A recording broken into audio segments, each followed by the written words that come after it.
It was the era of Hammurabi, the great lawgiver of Babylonia. Cities all over Mesopotamia were more interconnected by trade than ever. The city of Ashur was rising to prominence through its trading outposts in Anatolia, while cities in the south were becoming wealthy through expansive textile trades with people all around.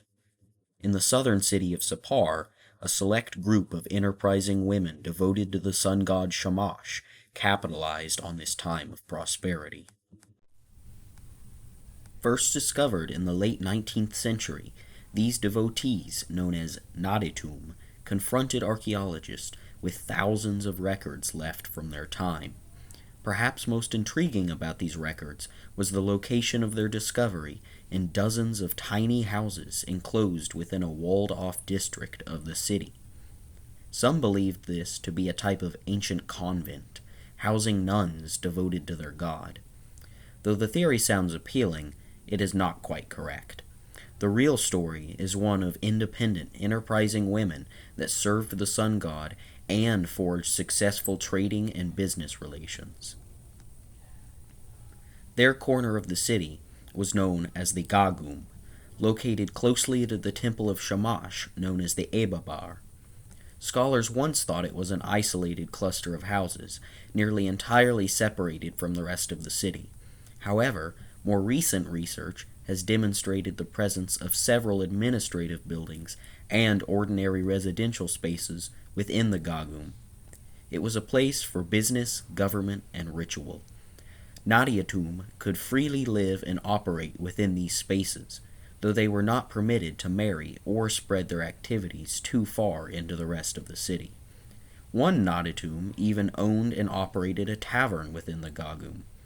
We know this area was not just important to the people of Sippar, but also international kings and officials. On several occasions, the Babylonian king made a special mention of repairing the wall of the Gagum, and kings as far north as Assyria knew and respected the importance of the sect and the temple.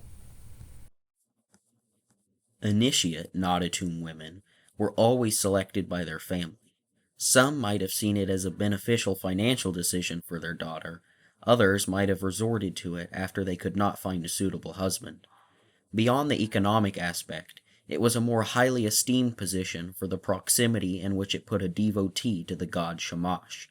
Even 2 Babylonian princesses and one from Mari were selected to join the group. They could establish a well-off, independent life and intercede for their family before the god and his consort. All in all, it was a win-win situation. The status of the women in society seems to have been quite a good one. This is best illustrated by one of the laws in the Code of Hammurabi. Quote, "If a Naditum and an Ugbatum, one who does not reside within the Gagum, should open a tavern or enter a tavern for some beer, they shall burn that woman." End quote. Though not certain, the scholar Martha Roth has suggested this law is to protect the normal operator of a tavern, or merchants who do business inside them. This implies that a Naditum opening or entering, i.e. selling grain inside, would disadvantage other local business people, demonstrating the elevated status of the Naditum. None of the women living in the Gagum were extremely wealthy, but the archives they left behind reveal a situation of financial good standing.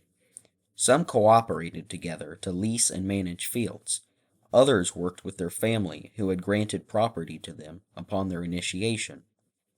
Lending money was another important activity used to generate money. Most of the fields and houses that were leased out by the Naditum were of medium size, and many had enough money to own multiple slaves. The institution that ran the Gagum was not responsible for the women. Instead, they relied on each other and utilized manumitted slaves to care for them in their old age. A Naditum's official obligations to the temple were known as Pikitum oblations, which included offerings of food for the many festivals of Shamash throughout the year. It is also possible the temple commissioned the women to loan out barley and silver. A Naditum was not a priestess, as she had no specific ritual duties. She is perhaps best thought of as a second wife to the god Shamash, his first being his consort, Aya. She had certain religious functions she could fulfill for her family, and maybe extra duties in the temple that are not attested in the records. Similar individuals were present in many cities around the Near East.